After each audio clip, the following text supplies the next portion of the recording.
In this time in my life, in this moment, I am overwhelmed by what God is calling on me to do and be in this world. I'm being called on in my life to love people and to protect people and to be a river to my people.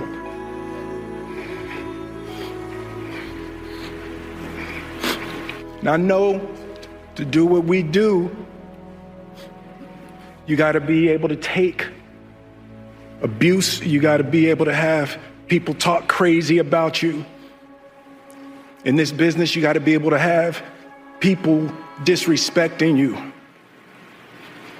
And you got to smile and you got to pretend like that's okay. Denzel said to me a few minutes ago, he said, at your highest moment, be careful, that's when the devil comes for you.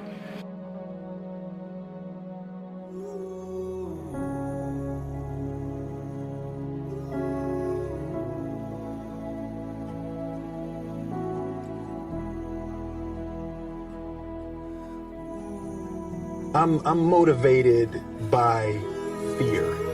That fear of fear. I hate being scared to do something. It's very simple. This is what I believe, and I'm willing to die for it. Yeah. Period. 99% of people are not willing to do what it takes to make their dreams come true. The Marines have a saying, everybody wants to go to heaven, but nobody wants to die. The center of bringing any dream into fruition is self-discipline. The central problem that has been the focus of my life and everything that I've done has been centered on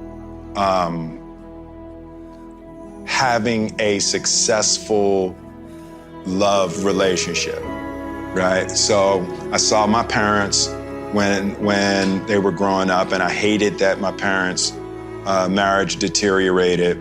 And, you know, as young as I can remember, 5, 6 years old, I wanted to be married. I wanted to have a family.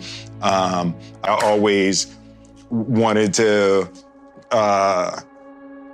commit and have a single successful relationship. So the scientist in my mind and in my study of spiritual texts and things like that, I've always been looking for the secret to successful love relationships. And then as I've grown, it's sort of expanded, and I'm seeing the through line.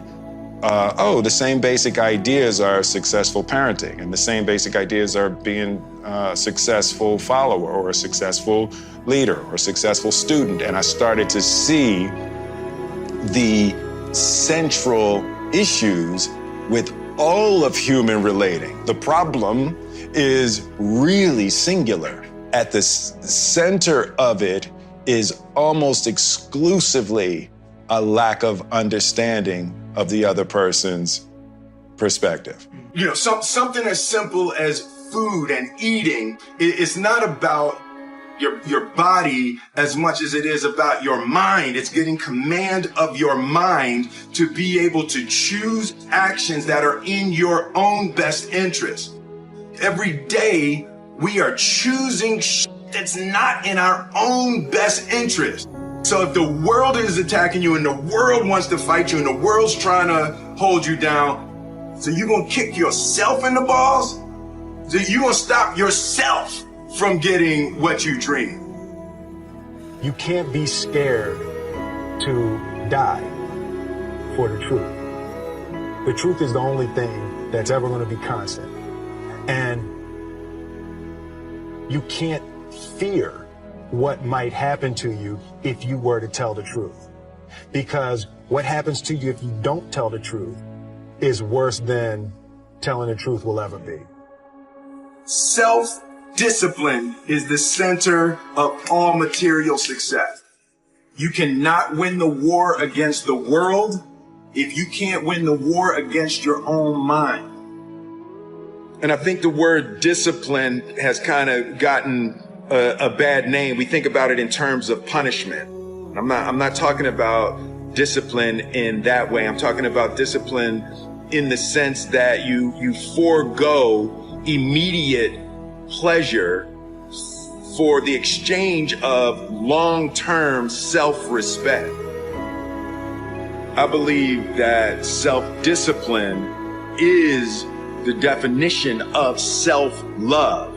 That when you say that you love yourself, that means that you have behavior towards yourself that is loving. It don't matter whose fault it is that something is broken if it's your responsibility to fix it. For example, it's not somebody's fault if their father was an abusive alcoholic, but it's for damn sure their responsibility to figure out how they're going to deal with those traumas and try to make a life out of it. It's not your fault if your partner cheated and ruined your marriage, but it is for damn sure your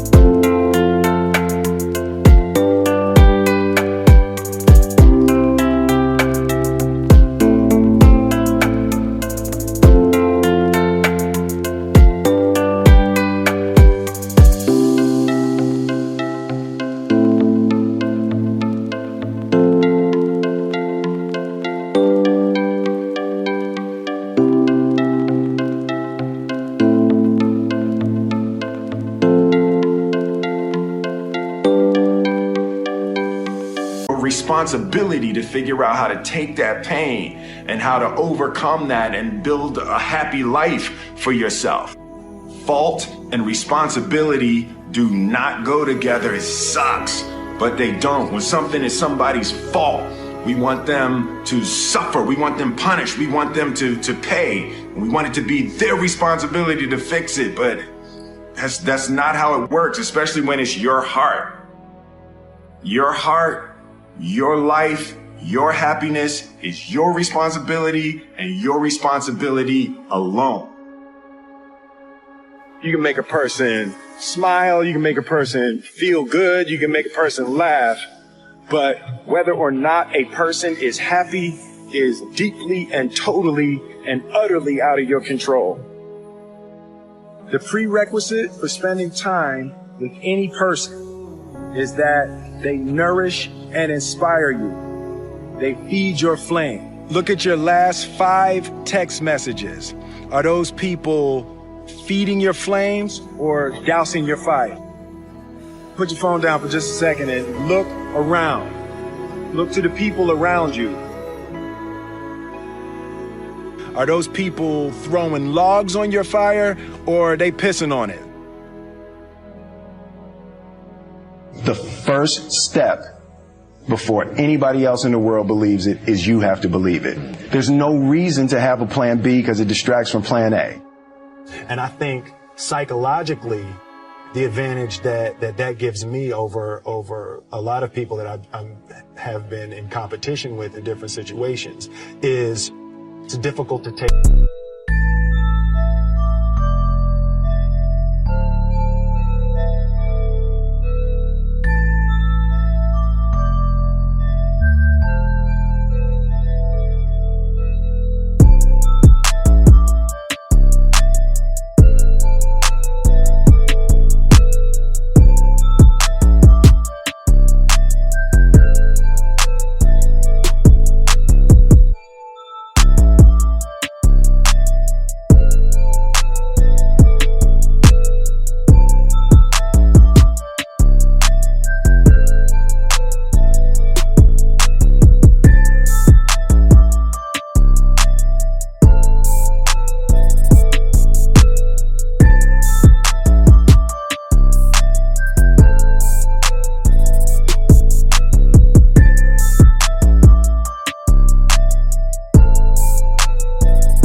look how big Yeah, the exactly. task is.